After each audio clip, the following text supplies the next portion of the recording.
வணக்கம். ஒரு டைரக்டருக்கோ திரைக்கதை ஆசிரியருக்கோ ஆரம்பத்தில் ஏற்படும் குழப்பம் எல்லாம் எனக்கும் இருக்கிறது. எங்கிருந்து ஆரம்பிக்கிறது இந்த கதையை? நாங்க சந்திச்சதை பத்தி ஆரம்பிக்கிறதா, முதல்ல எங்க பார்த்ததுன்னு நினைக்கிறதா? எனக்கு தெரியவே தெரியாது. பாவலர் பிரதர்ஸ் தெரியும். நான் அமர் தான் இளையராஜான்னு நினைச்சிட்டு இருந்தேன். ஒரு ஃபங்க்ஷனுக்கு போறோம். அங்க இளையராஜா அப்படின்னா இவர் எந்திரிக்காம உட்கார்ந்துட்டு இருக்காரு. வேற யாரோ நடந்து வராங்க. அவ்வளவுதான் தெரியும் எனக்கு. அதற்கு பிறகு சார் நான் இந்த மாதிரி மியூசிக்கு ரசிகன் ஆரம்பிச்சு அது கொஞ்ச நாள்ல அண்ணன் ஆகி ஐயான் ஆகி அது இப்ப எல்லாரும் நினைச்சிட்டு இருக்காங்க குணாவுக்கும் அபிராமிக்கும் ஒரு காதல் பாட்டு போட்டு கொடுத்திருக்காருன்னு. இல்ல, அது எங்களுடைய காதல் பாட்டு. என் கண்மணிக்கு நான் எழுதிய கடிதம் அதுக்கு இசையமைச்சிட்டார் அவர். அற்புதமான விஷயம். எனக்கு டைரக்டருடைய இது பார்க்கும்போது பெரிய பிரம்மாண்டமான வேலையும் தான். அந்த இளையராஜா அவர்கள் எனக்கு பாடும்போது ஒரு சந்நியாச மந்திரம் பாட வேண்டிய நேரம் வந்தபோது ஒன்றும் பாடெல்லாம் முயற்சி பண்ணாங்க, விட்டுருங்க அதுவா வரும் அப்படின்னாரு. பாடலில் ஒரு பெரிய கிளாஸ் அன்னைக்கு எனக்கு கிடைத்தது. அந்த கவனம் பண்றது, எஸ்பிபி குரல்ல இருந்தா நல்லா இருக்குமான்னு ட்ரை பண்றது, அதெல்லாம் பண்ணாதீங்க. உங்களுக்குள்ள ஒண்ணு இருக்கு, அது கிடைச்சா போதும் அப்படின்னு சொன்னாங்க. அந்த மாதிரி ஈஸியா இருக்கணுங்கிறது தான் அவரே உங்களுக்கு கொடுக்க போறாரு அந்த அட்வைஸ். அதை நானும் சொல்லுகிறேன். ஈஸி. நிறைய பேர் அதைத்தான் தனுஷன் சொன்னாரு, இந்த ப்ரெஷர் 1000 வரும், பட் நீங்க எப்படி அவரை பாக்குறீங்களோ அப்படி எடுத்துங்க. ஏன்னா எடுக்கணும்னு எடுத்தா 8 பார்ட் எடுக்கலாம். ராஜாவை பிடிக்காதவர்கள் எடுத்தா அது ஒரு படம். ஆனா எப்படி எடுத்தாலும் அந்த இசை மேதைங்கிறவர் தனித்து நிற்பார். பிடிக்காதவங்க சொன்னா கூட இதை மறுக்க முடியாது. இல்ல, அவர் 6 அடியெல்லாம் கிடையாதுங்கன்னு ஆரம்பிப்பாங்க பிடிக்காதவங்க. ஆமா, ஆனா 1 அடி பாட்டு கேட்டா போதும். அந்த மாதிரி நாங்க இப்ப கூட பேசிட்டு இருந்தோம். அதுல பொறாமை பிடித்தவர்கள், நல்ல வேளை எனக்கு இசையில புரியும் அவ்வளவுதானே தவிர பெரிய பேராசை ஒண்ணும் கிடையாது. அதனால எனக்கு அவர் மேல பொறாமையே கிடையாது. அவர் செய்யறதெல்லாம் நானே செஞ்சிட்ட மாதிரி சந்தோஷம் எனக்கு. அதாவது எங்க அப்பாவுக்கு பாடவே வராது. சரிகம பதனிசாவை சானிதப்பா மகரிசான் பாடக்கூடிய அளவுக்கு தான் சங்கீதம் தெரியும். ஆனா ரசிப்பாரு. அவரு தான் நாங்கெல்லாம் பாடணும், இப்படி எனக்கு வரல உனக்கு வரணும், வருது உனக்கு கத்துக்க அப்படின்னு சொன்ன மாதிரி எங்க அப்பாவுடைய நிலையில இருந்துதான் நான் இவரை பார்க்கிறேன். நான் எனக்கு வராதெல்லாம் இவருக்கு வருது. அதைத்தான் பாரதி ராஜா சொன்னாரு.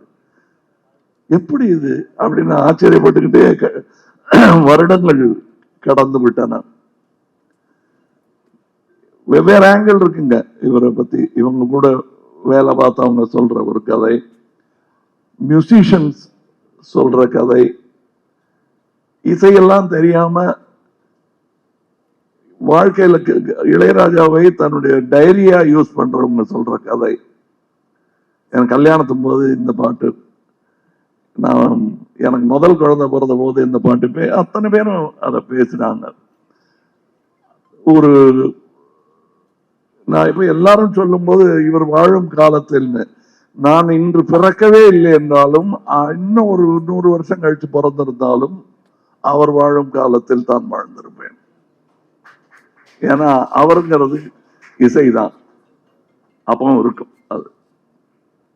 அதுக்கு ஒரு உதாரணம் சொல்லணும்னா, நானும் அவரும் ரசிக்கும் ஒரு அமேடியஸ் மொசார்ட் என்ற படத்தில் ஒரு வைபோதிக மியூசிஷியன் ஒருத்தர் இருந்திருப்பாரு. யாரும் இப்ப அந்த காலத்துல பெரிய ஆளுங்க அவரு அப்படின்னு சொல்லி அவர் உட்கார்ந்துருப்பாரு. அவர் மனநிலை சரியில்லாமல் உட்கார்ந்துருப்பாரு. அவரை பார்க்க ஒருத்தர் போவாரு, நீங்க பெரிய மியூசிஷியன் கேள்விப்பட்டேன், நான் பெரிய மியூசிக் எல்லாம் போட்டிருக்கேன், கம்போசர் அப்படின்ட்டு வாசிப்பாரு. இது நான் போட்டது. அப்படியா, கேட்டது இல்லையா? இல்லைங்க, இன்னொன்னு வாசிக்கிறேன். இன்னொன்னு வாசிப்பாரு, ரொம்ப நல்லா இருக்குங்க, கேட்டிருக்கீங்களான்னு. இல்லை, அப்படின்னு கொஞ்ச நாளையும் மறைச்சிட்டு இன்னொன்னு வாசிப்பாரு, கூடவே சேர்த்து பாடுவாரு. ஓ, இந்த பாட்டு நீங்க போட்டது தானா? நோ, தட் வாஸ் மொசார்ட் அப்படின்னு. அது இன்னொருத்தனுடைய பொறாமை அதுல கொந்தளிக்க, அங்க இருந்து ஆரம்பிக்கும் படம். தட் இஸ் இளையராஜான்னு சொல்றதுக்கு 1000 மியூசிஷியன்ஸ் இருக்கணும்.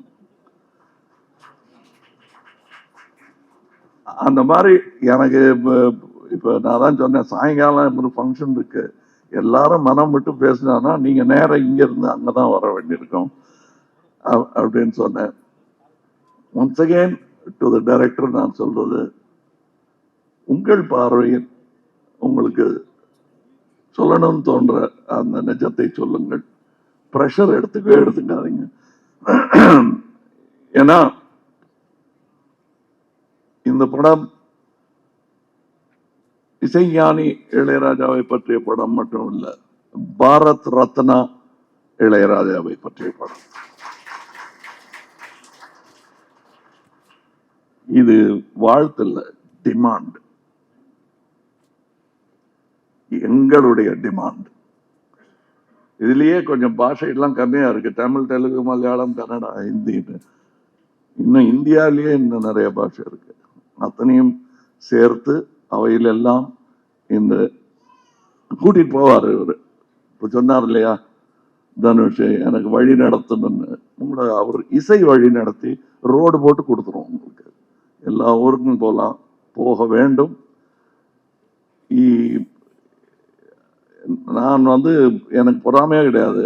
அதான் நான் சொன்னேனே, சார்னு ஆரம்பிச்சு, அண்ணன் ஆரம்பிச்சு, ஐயான்னு ஆரம்பிச்சு, இப்போ வித்தியாசம் இல்லாமல் அவருக்கு பாராட்டு வரும் போதெல்லாம் எனக்கு வருவதாக எனக்கு தோன்றும். அப்படிப்பட்ட ஒரு பாராட்டு விழாவாகத்தான் நான் இதை எடுத்துக்கொள்கிறேன். இதுல இன்னும் நிறைய சொல்வதற்கான விஷயங்கள் எனக்கு இருக்கிறது. ஆனால் இதற்கு பிறகு இசை வெளியீட்டு விழா, பிரீமியர், வெற்றி விழா, நிறைய வாய்ப்புகள் இருக்கிறது. அங்கே எல்லாம் பேசுவதற்கு நிறைய இருக்கிறது, பேசலாம். வாழ்த்துக்கள், வணக்கம்.